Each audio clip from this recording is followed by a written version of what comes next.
అది నేను చెప్పేది మేనేజ్ చేశాను, కిందికి వేసాను, పైన కింద వేసాడు. 18-19లో ఉండేది కిందికి దించాడు.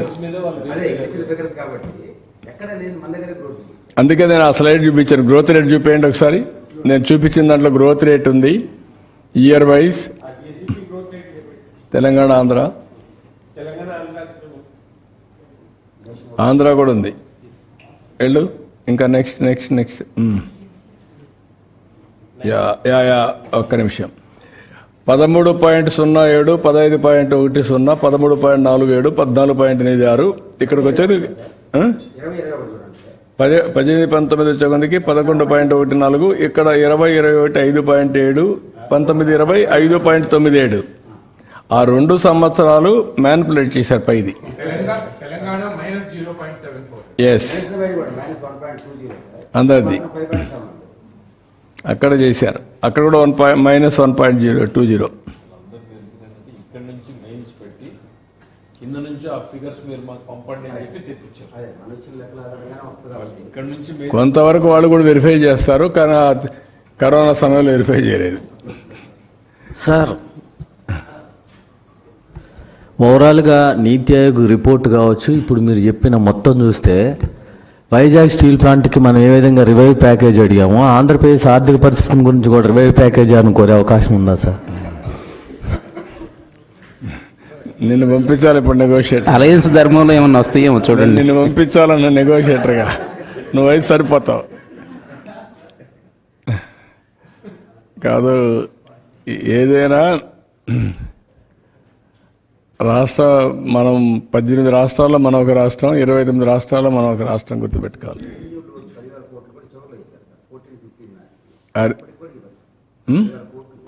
అది కూడా వచ్చింది. రెవెన్యూ లోటు వచ్చింది, ఫైనాన్స్ కమిషన్ డబ్బులు వచ్చాయి. ఎక్కడ దొరికింది అక్కడ పూర్తి చేశారు. అదే ఆ 10,000 వచ్చింది, 15,000 లాగారు. ఎంత ఇదండి? 15,000 రెవెన్యూ డెఫిసిట్. ఇది కాదు, finance commission grant sir. 2 years the మనకు లగేసింది మొత్తం కలిపి ఆ 5 years పీరియడ్ లో సార్ 39,000 crore ఉంటాయి సార్. అదే 3 years లోనే తీసుకున్నారు. 2 years కి చివరికి మన ఈ పీరియడ్ లేకుండా ముందు ఫస్ట్ 3 లో 23 లో తీసుకున్నారు. అది కాకుండా రెవెన్యూ డెఫిసిట్ ఫర్ 2015 సార్, ఆ ఇయర్ కి 12,000 crore ఎక్స్ట్రా తీసుకున్నారు. సో మొత్తం కలిపి అంటే ప్యాకేజ్ ఇచ్చినప్పుడు వాళ్ళు అంటే ఫైనాన్స్ కమిషన్ ఒక ప్యాకేజ్ 5 years కి ఇచ్చినప్పుడు ఇయర్ వారీగా కొంత ఇస్తారు, టేపర్ చేసి తీసుకొస్తారు. సో టేపరింగ్ లో అంటే లాస్ట్ కి మనకి హెల్త్ పారామీటర్, ఫిజికల్ పారామీటర్ అడిగేసి మాకు ఇబ్బందులు ఉన్నాయని చెప్పి మేనేజ్ చేశారు. చెప్పే కదా ఎన్ని చేయాలో అన్ని చేశారు సార్. 2019-24లో సుమారు 2,70,500 కోట్ల రూపాయలు వెల్ఫేర్ స్కీమ్స్కి ఖర్చు పెట్టామని చెప్పారు సార్. దాని మీద ఏమైనా ఆడిట్ ఏమైనా జరిగిందా సార్? ఎందుకంటే దాంట్లో 1,000 కోట్ల రూపాయలు అక్రమాలు జరిగినాయని చెప్పేసి. ఇప్పుడు ఇంటింటికి చేయాలన్నా కష్టం కదా. అవన్నీ ఎక్కడ పోయినాయో, ఎక్కడికి వచ్చాయో ఎన్ని చేయాలి, వాళ్ళ వెరిఫికేషన్ చేయాలన్నా మనం మన పనులు చేయాలన్నా, రెండు ఉన్నాయి. చూద్దాం, అది కూడా మీరు చెప్పిన ప్రాబ్లమ్స్ కూడా ఉన్నాయి. ఇప్పుడు అందుకనే కొన్ని డీబీటీ అన్నారు. ఆ డీబీటీ అకౌంట్లో నెంబర్లు కూడా సరిగా లేవు.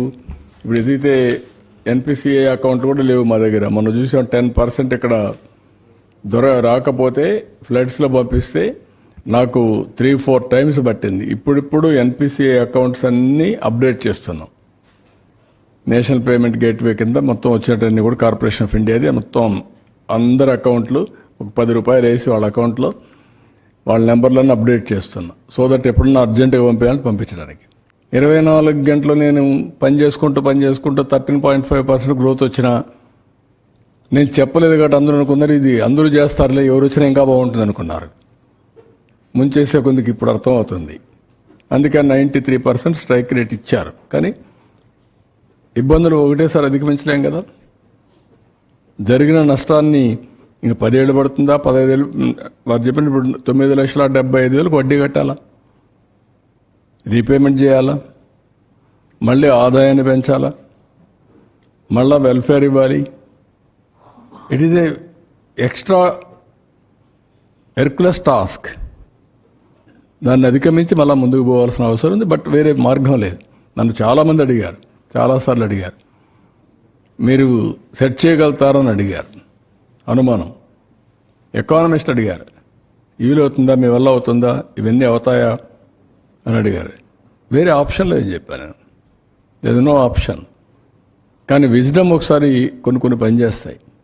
ఆ విజ్డమ్లో మేము ఎన్డీఏలో పార్ట్నర్స్ కావడం, వాళ్ళు కూడా కలిసి రావడం, కనీసం ఈరోజు ఈ ప్రాజెక్ట్స్ అన్నీ మళ్ళా సెట్ చేసి లైన్లో పెట్టాం కాబట్టి కొంత హోప్, రివైవల్ స్టార్ట్ అయింది. అది కూడా లేదనుకోండి, పెనం నుంచి పొయ్యిలో పడినట్టండి అది. That is wear some times ఇవన్నీ వస్తాయి. అదే దీన్ని సిస్టమేటిక్గా చేసుంటే ఇన్ని ఇబ్బందులు వచ్చేటి కాదు. అదే నేను చెప్పాను. నేను ఏ వ్యక్తుల గురించి మాట్లాడడం లేదు. మీరు అన్నట్టు వ్యక్తులు డ్యామేజ్ చేసిన 24 గంటల వ్యక్తుల గురించి మాట్లాడుతా ఉన్నారు, కరెక్ట్ కాదు. I'm not talking. జరిగిన డ్యామేజ్ ఏం జరిగింది అనేది ప్రజలకు అర్థం చేసుకోకపోతే కామన్ మ్యాన్ అనుకుంటాను, నాకేం సంబంధం, ఏదో బాబు గారు చేస్తారనుకున్నా ఓటేసా, చేయమనండి అని ఆలోచిస్తున్నారు. కానీ వాళ్ళ ఆలోచన తప్పులేదు, వాళ్ళ కష్టాలు తప్పులేదు. కానీ కొండే పరిస్థితులు ప్రతి ఒక్కరూ అవగాహన చేసుకోవాల్సిన అవసరం ఉంది. అది అవగాహన చేసుకొని ఎందుకు గుజరాత్లో 5 సార్లు ఓట్లు వేశారు బీజేపీకి, అందుకే స్టెబిలిటీ ఉంది కదా.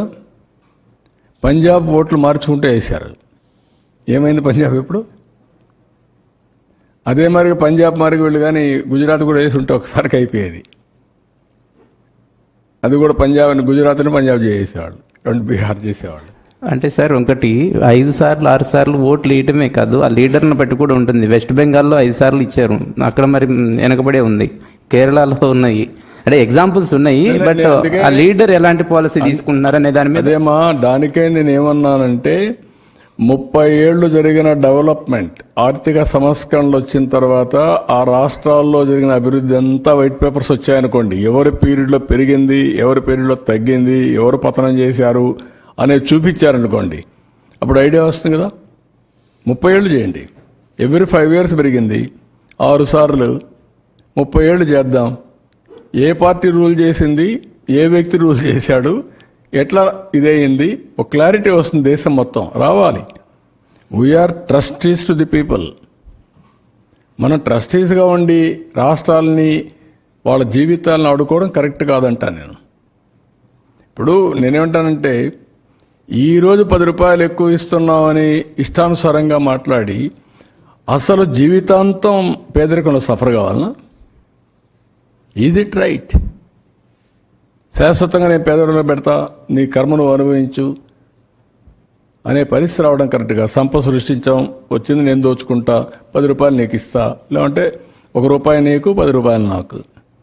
Is it right governance? Good governance is always good politics. కానీ ప్రజలను కూడా ఎడ్యుకేట్ చేయాలి. ఇంకా చాలామందిని మేము ఇంకా ఎడ్యుకేట్ చేయాలని చాలామంది ప్రజల్ని చేద్దాం. కానీ ఎప్పటికప్పుడు వాస్తవాలు చెప్పడం నా బాధ్యత.